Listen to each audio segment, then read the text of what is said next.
Today's video, I'm going to talk to those who are looking to downsize in today's market and can't quite stomach wanting to spend all of their equity that they've had in their current property. They don't want to spend all of that on a new home, and they certainly don't want to go even up and get a 7% interest rate on a mortgage for the next 30 years. So what's the solution to that? I believe that all-in-one loan, or AIO, can be a great solution and tool to solve those problems. So we're going to go through in this video a scenario with downsizing. Just like I talked about, you got a paid for home and you want to downsize. You don't want to invest all your cash that you made from the sale of the home, and you also don't want to hurt your ability to invest in the future and what that nest egg could look like 20 years from now. So stay tuned for that scenario. We're going to talk through all the pros and cons of this. Thanks so much for watching.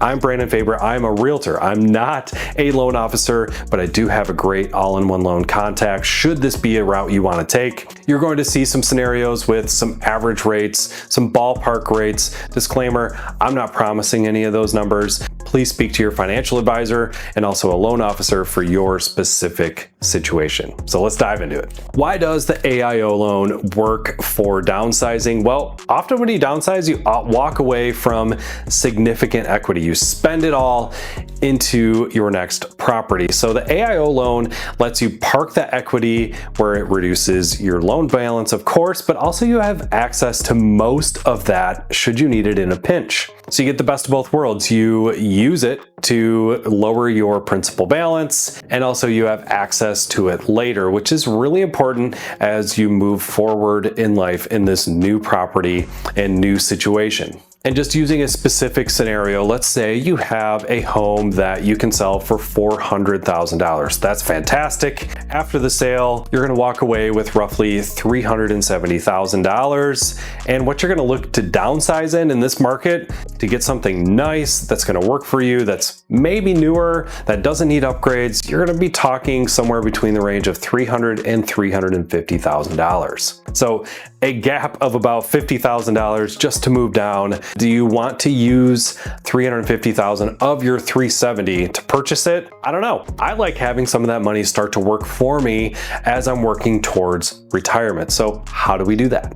Well, with the AIO loan, you can have some flexible cash flow in retirement. You can avoid tapping retirement accounts early, and you can have access to that money without refinancing. Some downsides could be you have to be comfortable with some variable rates, and you need to be disciplined when budgeting, which who couldn't use that anyway? Let's dive into the scenario and show you some of these examples. So if we're using some of those numbers above, remember you netted about $370,000 from the home sale. And like I said before, you could pay cash for that new home, but what if you were to finance using an AIO loan, 80% of that new property? So 80% would be putting 20% down on $350,000. So you'd have a loan balance of $280,000 on that, and you'd still have $298,000 or so left over from the proceeds of the home sale. You definitely don't want to sign up for another 30-year mortgage. So what do? You get the best of both worlds with the AIO loan. Let's take a look. So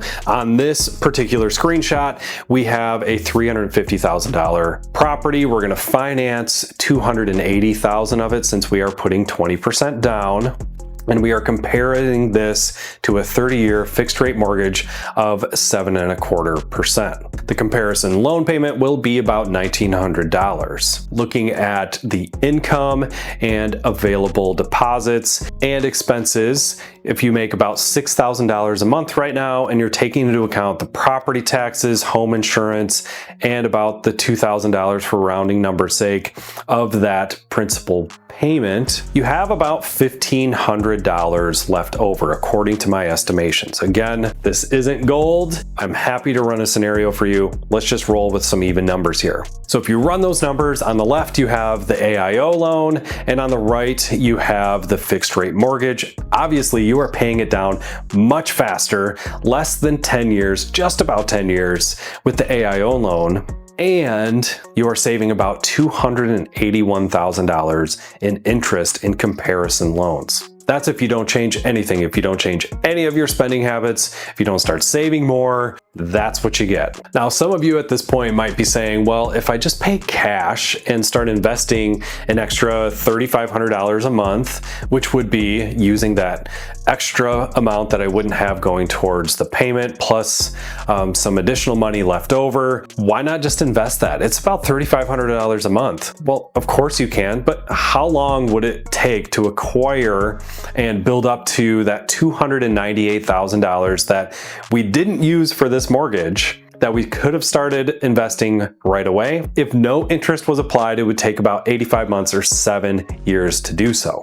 Now, according to investor.gov, if you were to start doing that and making 5% on your money, just for ease of ability, I know some of you out there are going to be saying, well, I can make X, Y, and Z on this money. Look, we're just going to use 5% on this calculator here. Well, it would take you, if you were compounding it at 5% monthly, it would take you about 6 years to get to that $298,000 as you see on this screenshot.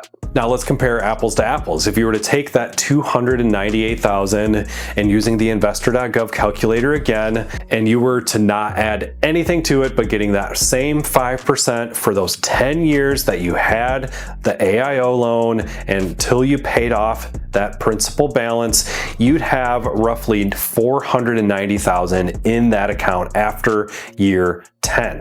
Now, if you were to take a portion of that, not using the full $3,500 like we did before, maybe you've retired by then, you don't have that extra expendable income. Let's say you're using $1,500 a month to start building on top of that $490,000. After year 10 of doing that, so total years would be 20 years, you'd have over $1 million in that account using that 5% average again.